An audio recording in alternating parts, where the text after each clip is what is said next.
Tinder पे अपने ही college के आसपास के लड़के मिल जाते हैं, बात करते हैं, ये वो अपनी ही क्लास के। तो मैंने ये देख, सबको लगता है कि बहुत वेल्दी होते हैं इंडस्ट्री के लोग, या फिर बहुत पैसा होता है, बहुत ज़्यादा।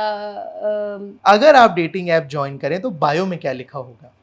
मेरी बायो में लिखा होगा, वैसे तो मैंने कॉलेज में एक बार शायद बनाया भी था कोई टिंडर वगैरह, लेकिन वो 2 दिन की बात थी, वो मैंने कभी देखा ही नहीं।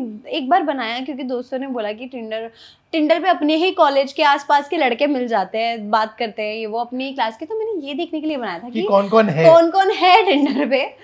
तो ताकि मैं ना अपनी ग्रुप का बिल्कुल ऐसा बिंदास टाइप की लड़की थी कि कोई लड़के को मेरे से वैसी वाली फीलिंग तो मुश्किल से ही आएगी, कोई मतलब इतनी भाई वाली लड़की थी मैं, ब्रो वाली लड़की ठीक है। थी।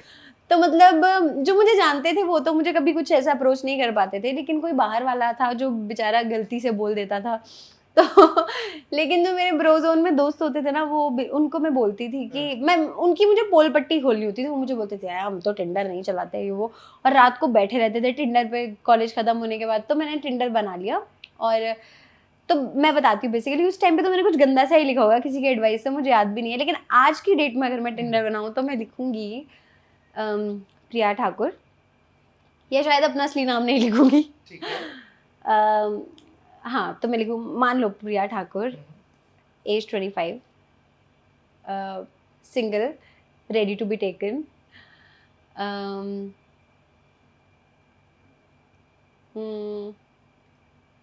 Text me if you can handle me, बस। अकॉर्डिंग टू यू इंडस्ट्री की सबसे ओवररेटेड थिंग क्या है? सबको लगता है कि बहुत वेल्दी होते हैं इंडस्ट्री के लोग, या फिर बहुत पैसा होता है, बहुत ज़्यादा लाइमलाइट होती है, बट ऐसा नहीं होता है। मतलब सबको लगता है अगर कोई इंडस्ट्री में काम कर रहा है तो वो करोड़पति ही होगा। अब जैसे जहाँ से मैं बिलोंग करती हूँ वहाँ पे भी सबको लगता है अगर कोई टीवी पे काम कर रहा है तो उसके तो 4-5 बॉडीगार्ड होंगे, या फिर लंबी लंबी गाड़ियाँ होंगी, मर्सिडीज होगी, ऑडी होगी, बट ऐसा नहीं होता है। बट ऐसा तो है ना, जो रिपोर्ट्स हमने पढ़ी हैं, फिर जिन लोगों को मैं जानता हूँ, कि जितना एक आम आदमी महीने में छापता है उतना एक दिन का सैलरी होता है मोस्ट ऑफ द एक्टर्स का, सबका नहीं। मोस्ट ऑफ द एक्टर्स का ऐसा होता है, लेकिन उसके लिए struggle उसको वैसे करना खर्च पड़ता है। करने का भी लेकिन टाइम नहीं मिलता है। ऐसा नहीं है, वो जब खर्च करता है तो वो एक दिन में ही इतने खर्च कर देता है जितना कोई 15 या 20 दिन में खर्च करेगा। मतलब ऐसा मैं मानती हूँ।